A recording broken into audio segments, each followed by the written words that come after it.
Hello students, कैसे आप लोग। आशा करता हूँ अच्छे होंगे। एक बार फिर आपका बहुत बहुत स्वागत है टीचिंग बाय आर के माथुर यूट्यूब चैनल पर। जी हाँ स्टूडेंट्स, जैसे कि स्टूडेंट्स पता होगा कि झारखंड में अब जॉब का यानी नौकरियों का बौछार 2024 में होने वाला है और उसी को ध्यान में रखते हुए सरकार ने एक नया रिक्वायरमेंट जो है यानी वैकेंसी जो है उस साइट पर अपलोड कर दिया गया है, जो आप देख पा रहे हैं स्क्रीन पर। यह हम वैकेंसी की बात कर रहे हैं JTGLCCE, दैट मीन्स झारखंड में जो टेक्नीशियन ग्रेड में जो रिक्वायरमेंट थी, जिसमें आप ग्रेजुएट इसमें होना चाहिए। मिनिमम योग्यता यदि बात किया जाए तो कम से कम ग्रेजुएट होना चाहिए। और ग्रेजुएट होना चाहिए तो किस किस सब्जेक्ट वाले जो है इस तकनीकी पोस्ट में आवेदन कर सकते हैं, उसका इसमें हम विस्तार पूर्वक बताएंगे। साथ ही साथ इसमें टोटल नंबर ऑफ सीट यदि देखा जाए तो 492 सीट दिया हुआ है। और एग्ज़ाम का पैटर्न और एज से लेकर काफ़ी स्टूडेंट पूछ रहे थे कि सर एज का लिमिट क्या रहेगा, क्या हम इस फॉर्म को भर पाएंगे या नहीं पाएंगे, तो इसमें हम विस्तार पूर्वक समझेंगे। तो चलिए चलते हैं ऑफिशियल साइट पर। स्टूडेंट, अभी हम ऑफिशियल साइट पर हैं और आप देख पा रहे हैं यहाँ पर डिटेल्स में झारखंड तकनीकी विशिष्ट योग्यताधारी स्नातक स्तरीय संयुक्त प्रतियोगिता परीक्षा 2023 नियमित रिक्तियाँ के विरोध में ये निकाली गई है, जिसमें रेगुलर और बैकलॉग जो सीट था उसको भी इंक्लूड करके कुल मिलाकर जो आवेदन इसमें मांगा गया है 490-92 के आसपास में इसमें मांगा गया है। वही ऑनलाइन शुल्क की बात किया जाए तो 100 रुपये आपको लगेगा और ST/SC के लिए 50 रुपये। ठीक है, अब रिक्तियाँ देखा जाए तो यहाँ पर आपका पोस्ट जो देख पा रहे हैं, यहाँ पर ये रिक्तियाँ का विवरण जो आप देख पा रहे हैं यहाँ पर कोटिवाज है, जिसमें ST/SC महिला और खेलकूद भी जो रुचि रखते हैं वो भी जो है यहाँ पर पोस्ट जो है संलग्न किया हुआ है। तो यहाँ पर विभिन्न पोस्ट में यानी वेरियस पोस्ट में ये रिक्वायरमेंट है। तो डायरेक्ट चलते हैं कि आप आवेदन किस किस पोस्ट के लिए आप आवेदन कर पाएंगे यदि आपका योग्यता है तो यहाँ पर आप देख पा रहे हैं स्टूडेंट्स कि सहायक अनुसंधान पदाधिकारी उसके समक्ष हो या पौधा संरक्षण निरीक्षण हो या इसके समक्ष हो या प्रखंड कृषि पदाधिकारी या उसके समक्ष डिग्रीधारी योग्यता रखने वाले, उसके लिए कम से कम कृषि विज्ञान में क्या होना चाहिए, ग्रेजुएट होना चाहिए, तो आवेदन कर सकते हैं ये तीनों पोस्ट के लिए। ठीक है, नेक्स्ट यदि बात किया जाए तो अनुमंडल उद्यान पदाधिकारी व समक्ष, जिसमें 4 नंबर वाला पोस्ट है, उसमें कम से कम वानिकी स्नातक होना चाहिए, या फिर आप उद्यान से भी किए कि इंडस्ट्रियल एरिया से भी स्नातक कर चुके हैं, या फिर एग्रीकल्चर साइंस से यदि आप स्नातक कर लिए हैं यानी डिग्री लिए हैं तो जो है 4 नंबर वाला पोस्ट आप अप्लाई कर सकते हैं। अब देखिए यहाँ पर अपॉर्चुनिटी और दिया गया, जैसे स्टैटिक्स हो गया, मैथमेटिक्स हो गया और इकोनॉमिक्स, ये तीनों सब्जेक्ट का, चाहे वो आपका स्टैटिक्स से ग्रेजुएट किए हो या फिर कोई छात्र होता है ज़्यादातर मैथमेटिक्स मिलता है, इकोनॉमिक्स होता है, तो वो भी जो है इस सांख्यिकी सहायक समक्ष के लिए आवेदन कर सकते हैं, पोस्ट नंबर 5 वाला।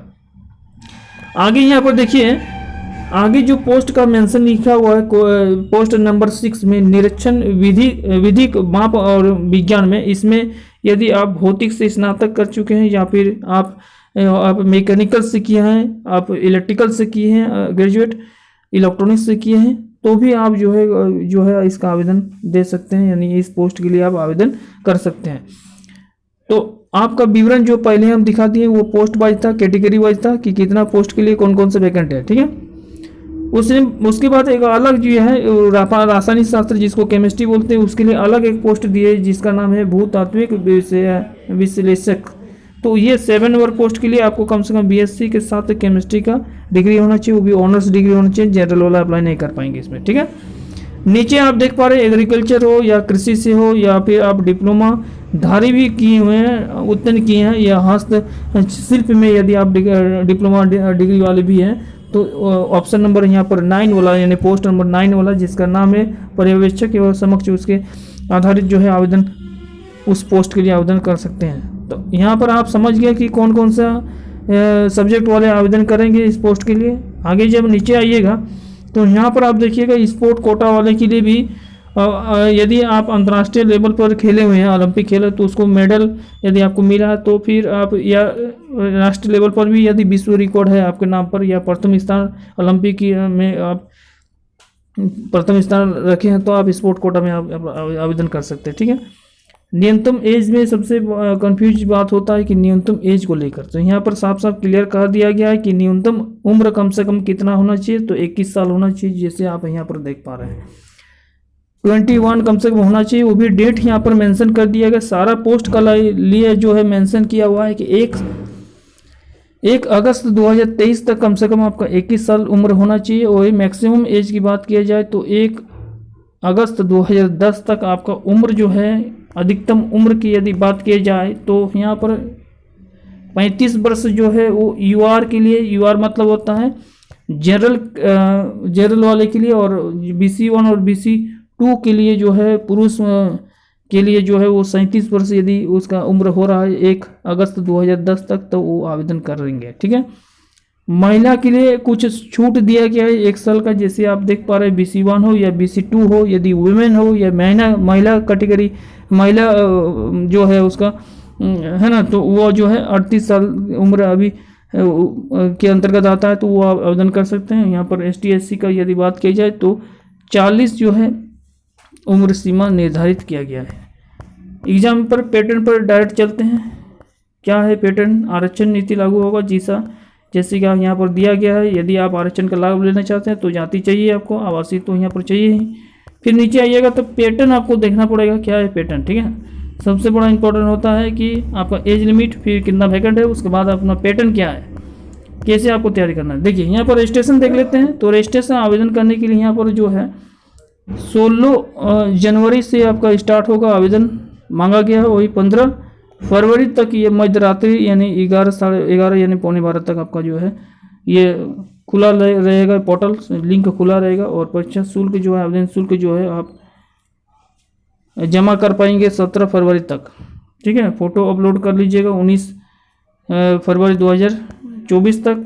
वहीं 21 और 22 तारीख तक यदि किसी प्रकार का आपका त्रुटि रह गया हो तो 2 दिन का समय दिया गया है। नाम, date of birth, mobile number, email ID, ये सब को छोड़कर आप कहीं भी किसी प्रकार का मिस्टेक हो गया तो आप उसको संशोधित कर सकते हैं। नीचे जैसे आइएगा तो परीक्षा का जो स्वरूप होगा वो CBT मोड पर आधारित होगा। बिल्कुल, ये CBT मोड का मतलब होता है कंप्यूटर बेस्ड टेस्ट। ठीक है, और 1 से 2 सीटिंग में होगा तो नॉर्मलाइजेशन तो जाहिर है कि नॉर्मलाइजेशन होगा ही।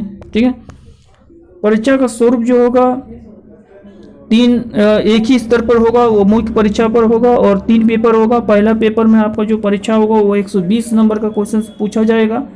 120 नंबर का क्वेश्चन पूछा जाएगा जिसमें 2 घंटा का समय मिलेगा आपको।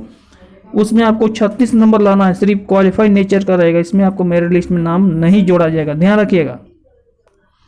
आगे जब बढ़िएगा तो यहाँ पर पेपर 2 आपको नजर आ रहा होगा, जिसमें आप पेपर 2 में कोई भी सब्जेक्ट रीजन लैंग्वेज ग्रुप में रख सकते हैं, चाहे हिंदी हो, खोटा हो, उर्दू हो, संथाली हो, बंगाली हो, खोटा हो, नागपुरी हो, पंचकरिया, उड़िया, संस्कृत, कुड़ुक, अंग्रेजी, हिंदी, ये सब दिया हुआ है। तो आपका इच्छा अनुसार जो भी आपको इंटरेस्ट है, जिसमें आपको समझ में आता है, उसी को रखिएगा पेपर 2 में। और पेपर 2 जो है 100 नंबर का होगा, और वो भी 2 घंटा का आपको समय दिया जाएगा। 120 मिनट 100 क्वेश्चंस के लिए दिया जाएगा, तो काफ़ी है 120 मिनट 100 क्वेश्चंस के लिए। आपको तो मैथमेटिक्स रीजनिंग तो रहेगा नहीं पेपर 2 में, तो जो जान रहे हैं उसको मारिएगा। आगे जब बढ़िएगा यहाँ पर पेपर 3 के लिए, तो पेपर 3 में आप जो है 4 सेशन में बांटा गया है। पहला सेशन तकनीकी और विशिष्ट विषय के लिए रखा गया, जिसमें आपको 100 क्वेश्चन पूछा जाएगा। आप बोलिएगा सर तकनीकी और विशिष्ट विषय क्या होता है? मतलब आप जिस सब्जेक्ट में ग्रेजुएट किए हैं उसी से रिलेटेड आपको 100 क्वेश्चन दिया जाएगा। जब आप फॉर्म अप्लाई कीजिएगा ना, तो फॉर्म जब अप्लाई कीजिएगा तो वहाँ पर आपको पोस्ट मेंशन करना पड़ेगा, क्लिक कीजिएगा, आपका आ जाएगा जिस पोस्ट के लिए आवेदन देना चाहते हैं, जिसमें आप एलिजिबल है उसमें, और उसमें से रिलेटेड आपका 100 क्वेश्चन, उस सब्जेक्ट से रिलेटेड 100 क्वेश्चन पूछा जाएगा। ठीक है, और जीके का यदि बात की जाए तो 20 क्वेश्चन पूछा जाएगा। जीके में आपको सिर्फ जीके नहीं आता है स्टूडेंट्स, इसमें करंट अफेयर भी आएगा। ठीक है, झारखंड से रिलेटेड आएगा, इंटरनेशनल, नेशनल, राज्य से रिलेटेड, और जो भी जनगणना हो सारा चीज़ इसमें इंक्लूड रहेगा। मैथमेटिक्स 20 क्वेश्चन से रहेगा। 10-12 टॉपिक पढ़ लीजिएगा, क्लियर हो जाएगा। जैसे आपको प्रॉफिट लॉस पढ़ना है, SICI पढ़ना है, ठीक है, बोर्ड स्कीम पढ़ना है, परसेंटेशन पढ़ना है, उसके बाद HCF LCM पढ़ना है, ट्रिगोनोमेट्री पढ़ना होगा, और DI पढ़ना होगा, उसके बाद मेंसुरेशन पढ़ना होगा, उसके बाद जैसे इस जिसको स्टीमर बोट बोलते हैं उसको वर्क पावर एनर्जी और वर्क एंड कार्य ऊर्जा जिसको बोलते हैं, है ना। उसके बाद टाइम एंड वर्क, है ना। उसके बाद टाइम एंड डिस्टेंस, ये सब इंपॉर्टेंट टॉपिक है जिसमें हमें अभी बात की है। ट्रिग्नोमेट्री भी पढ़ लीजिए, एक सवाल पूछ सकता है इसमें। विज्ञान में से जो है 10 क्वेश्चन पूछा जाएगा, जिस 10 में से आपका 3 सवाल जो रहेगा वो फिजिक्स से रहेगा और 3 सवाल केमिस्ट्री से ही है, बायोलॉजी से रहेगा। 6 क्वेश्चन और 4 क्वेश्चन जो बच जाता है वो आपका जो सवाल रहेगा वो आपका 2 सवाल आपका रहेगा इसमें केमिस्ट्री से, और 2 सवाल जो रहेगा वो कृषि विज्ञान से संबंधित सवाल पूछा जाएगा जिसमें 10 क्वेश्चन रहेगा। तो कुल मिलाकर यहाँ पर देखा जाए तो 150 नंबर का जो रहेगा उसमें आपको 2.5 घंटा का समय दिया जाएगा। स्टूडेंट्स समझ में आ रहा है।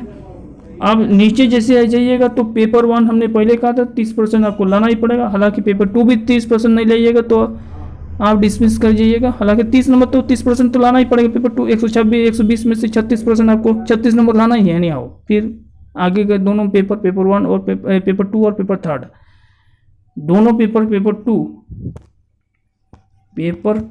पेपर 3 ये दोनों पेपर जो रहेगा, एक पेपर रहेगा 100 और दूसरा रहेगा आपका 150। प्रत्येक का सवाल एक क्वेश्चन के लिए 3 नंबर दिया जाएगा और कटौती 1 कर दिया जाएगा। ठीक है, एक गलती की जगह 1 नंबर कट जाएगा।